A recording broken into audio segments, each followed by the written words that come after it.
As for Nina, I don't know what her days look like now. I imagine she still checks her phone sometimes, hoping for a response that will never come. I imagine she replays old conversations, not out of love, but to prove to herself that she was right. Maybe she still tells herself I overreacted, that I was too sensitive, too dramatic. But deep down, I think she knows. She knows I was the one who stayed when others would have walked. I was the one who tried, who fought, who forgave more than I should have. And when I left, I didn't take vengeance. I took my worth with me. That's the part she can't reach. That's the silence she can't break. There was no dramatic return, no begging at my doorstep, no movie scene confession in the rain. Because she wasn't the kind of woman who chased. She was the kind who assumed no one would ever leave. And maybe that's her tragedy, not mine. As for me, I'm not bitter, I'm better. And sometimes the strongest thing you'll ever say to someone who took you for granted is nothing at all. Just silence. I never shouted, never threw a plate or punched a wall. That wasn't my style. Instead, I watched. I waited. I learned. I studied the patterns of her neglect, the rhythm of her manipulation. And in that silence, I made my decision. She didn't know it yet, but her time of always being believed, forgiven, and chased was coming to an end. And when I left, I wouldn't slam doors or send angry messages.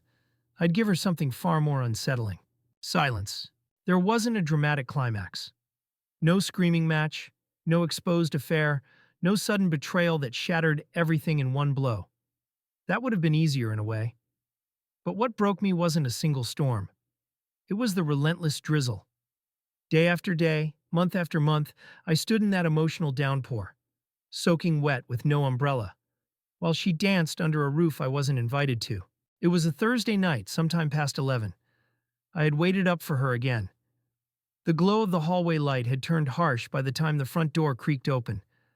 I watched as she kicked off her heels, her phone lighting up her face, while she smiled at someone who wasn't me. I waited for her to look up, to notice me sitting there in the dark. But she didn't. She walked right past me. No hey, no apology, not even a glance. Just the scent of her perfume trailing behind her, expensive and impersonal. I sat in that silence, the kind that buzzes in your ears when everything around you has gone still. And that's when I knew. She hadn't just stopped loving me, she had stopped even seeing me. A week earlier I had tried, one last time, to reach her. We were eating dinner, and I told her that I felt distant from her, like I was speaking through a wall of glass. I told her I missed her. Not just the sex or the laughs, but her. The way she used to hold my hand under the table or steal fries off my plate with a smirk. She didn't respond right away. Just kept scrolling through her phone while nodding absently, like I was reading her the weather report. And then she said it. The sentence that turned the last key in the lock I'd been turning for months. She used to laugh when I brought it up. Like I was joking. Like I was too soft, too steady, too loyal to ever really walk away. "You're not going anywhere," she'd say, flashing that confident smile of hers, the one that once made me fall for her. And I believed her. For a while. Maybe you're just too sensitive. It was like being told my heartbeat was inconvenient. That night I laid awake next to her, staring at the ceiling while she snored softly beside me. I thought about how many times I'd excused her distance, how many chances I'd handed her like lifelines she never asked for. I remembered the nights I cooked her favorite meals only to eat them alone, the mornings I made coffee for two and poured one down the sink. I remembered the way she used to laugh at my jokes, not out of politeness, but because she genuinely found joy in me. That joy was long gone, replaced by sighs, eye rolls, and a sort of cruel indifference that she wore like perfume. So I made a decision, not in anger but in clarity. I stopped waiting. From that moment on, I began to untangle myself from her web. Quietly, carefully. No confrontations, no ultimatums. I started collecting my things, little by little, in ways she wouldn't notice. I began deleting old photos. Not the ones I kept for her, but the ones I kept to remind myself that what we had was once real. I backed up my files, changed my passwords, and slowly made peace with the idea that she would never ask me to stay. One afternoon, I stood in our living room and watched her laugh over a FaceTime call with a friend. Her face was lit up in a way I hadn't seen in months. I realized in that moment, she didn't need me to be happy. Maybe she never did. And maybe I didn't need her either. Not this version of her. Not the woman who looked through me like I was made of fog. I had hoped for a spark, one final act of love, a fight even, something to show that what we had was worth saving. But the only thing louder than her silence was the voice in my own head, finally whispering what I had ignored for too long. She doesn't care, and she doesn't believe you'll leave. That was the final straw. Not her cruelty, not her coldness, but her certainty. But belief has a funny way of shifting when reality knocks enough times. She believed I would always stay. So I made sure that when I left, I'd do it without a sound. Because nothing speaks louder to someone who lives on attention than the absence of it. The next morning while she slept, I packed the last of my bags and slipped out the door. No note, no goodbye. Just silence. I didn't leave in the dead of night like some tragic figure slinking through shadows. No, I left in the early morning, just as the sun began to stir against the blinds. The world was silent, caught between dreams and daylight. And so was I. She was still asleep when I stood by the doorway for the last time, curled up in the sheets like nothing was wrong, like she hadn't spent months unraveling everything we had with indifference disguised as confidence. There was something jarring about the peace on her face. It didn't match the war zone I carried inside my chest. I looked around the apartment, our apartment. Every corner held the memory of a time when we used to laugh without trying, kiss without tension, touch without question. The bookshelf still had that stupid ceramic owl she insisted on buying from that overpriced antique shop. My slipper sat by the armchair where I used to read aloud to her on rainy nights. The throw blanket we once fought over was neatly folded on the couch now, untouched for weeks. Everything looked the same, but nothing felt familiar. I didn't take much with me. Just the essentials. My clothes, a few books, my toothbrush, and the mug my niece made me years ago that had a crooked handle and a misspelled version of my name. Everything else I left behind. Photos, gifts, shared things that once meant us. I wanted her to see them. To walk into the silence I left and find all those frozen echoes staring back at her. The decision not to leave a note wasn't born of cruelty. It was intentional. Words had failed me for months. I had begged, reasoned, explained, softened my voice, raised it, swallowed it whole. She didn't listen. Or she did, but only long enough to twist them into something unrecognizable. So I left nothing. Not a sentence. Not a justification. Just empty space. A void impossible to argue with. Nina and I had been together for almost 4 years. At first, everything felt electric. Her charm, her ambition, the way she could light up a room. But over time, that light began to cast shadows.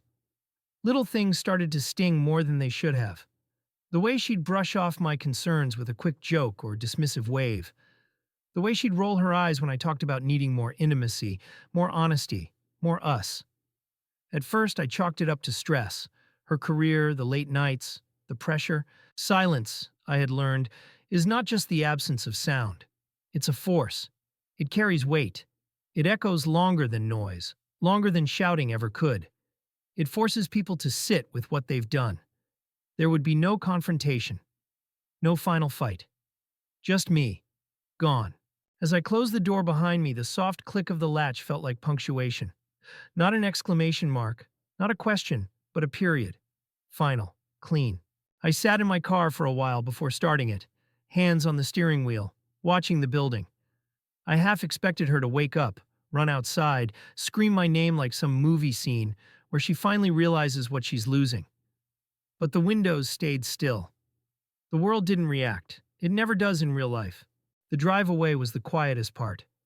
No music, no podcasts, just the hum of tires on pavement and the occasional morning bird announcing a new day. Every street I turned down felt like shedding a skin I had outgrown. The farther I drove, the lighter I became. It wasn't euphoria, not even relief, more like breathing air that didn't belong to someone else. I rented a small apartment downtown. Nothing fancy, just enough space for me and the pieces I had left. The mattress was on the floor for the first week, and I ate off paper plates because I hadn't gotten around to unpacking dishes. But even in that simplicity, there was something freeing. The air didn't feel tense. The silence wasn't hostile. It was mine.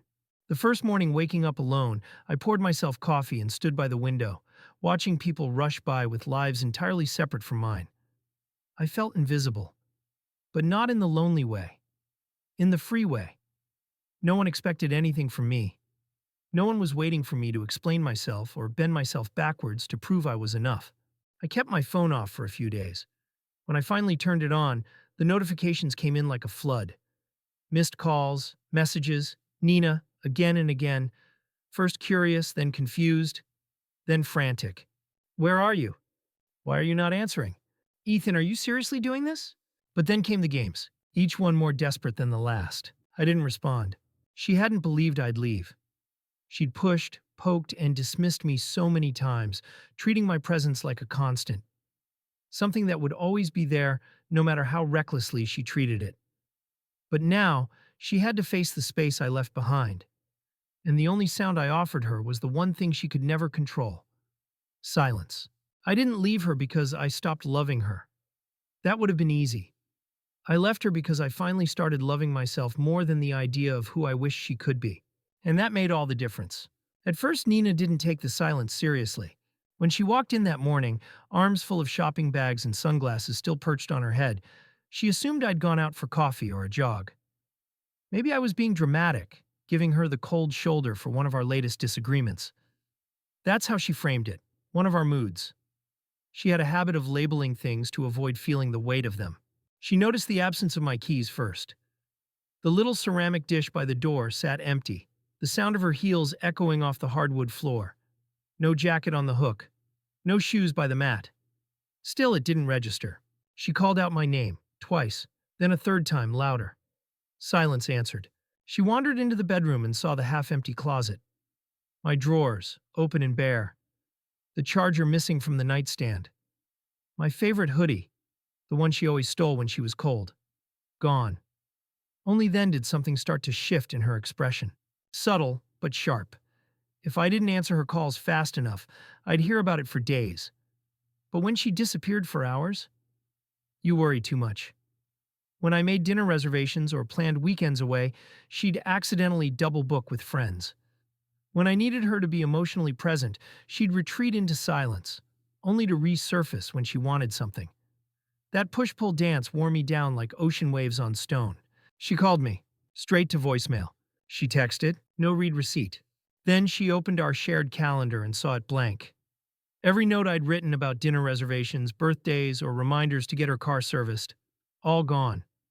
As if I had plucked myself out of her life pixel by pixel, leaving no color behind. She called again, this time 3 times in a row. Still nothing.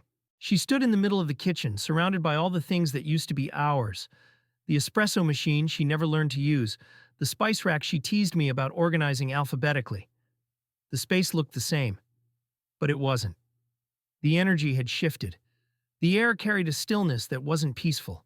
It was oppressive. She sat down at the kitchen table, her phone in her hand like it was a lifeline slowly fraying. Her fingers hovered over the screen, unsure whether to try calling again or just wait. For hours she waited. She kept refreshing her messages like she was trying to will a reply into existence. Her confidence began to crack around the edges. By evening, frustration set in. That sharp, familiar deflection she always used when things didn't go her way returned. "This is ridiculous," she muttered out loud to no one. "You're being childish, Ethan." But she said it to an empty room. And that was the part she wasn't used to. Still, I stayed. I told myself relationships take work. That love was about patience, about understanding each other's scars. I convinced myself that maybe I wasn't trying hard enough. That if I just waited a bit longer, maybe she'd remember who we used to be, who I used to be before her carelessness chipped away at my edges. In the past, when she crossed a line, I'd come back. I'd talk things through. I'd explain again and again how I felt, what I needed. I'd apologize for getting upset, even when I had every right to be. She had grown so accustomed to that rhythm that she mistook my patience for permanence. That night, she opened a bottle of wine, one of the expensive ones I used to bring home just because. She poured a glass, then left it untouched on the counter. Her appetite was gone. So was her bravado. She paced through the apartment, opening drawers, searching for some sign of a message, a note, something to tell her where I had gone, why I left, and when I'd be back. But there was nothing. No hint, no closure. Just the cold, calculated quiet of someone who had learned that speaking to a wall eventually becomes self-abuse. She picked up her phone again and dialed my sister, pretending to ask about some vague birthday plans. When she casually asked if she'd heard from me, the answer was neutral and careful. "I think Ethan's taking time for himself." That's when panic began to replace her irritation. She hadn't just been left.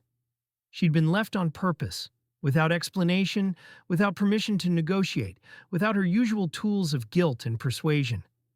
She texted again, this time less aggressive, more pleading. "Can we talk? Please, I just want to understand." No reply. She sent a voice note next, her voice shaky and unsure. "I know I pushed you. I know things haven't been easy. But this? Just disappearing? You didn't even give me a chance to fix it. But the truth? Still silence. The kind of silence that doesn't offer mercy. The kind that forces you to hear every lie you once told yourself." A few days passed, and she stopped dressing up. The makeup stayed in its drawer.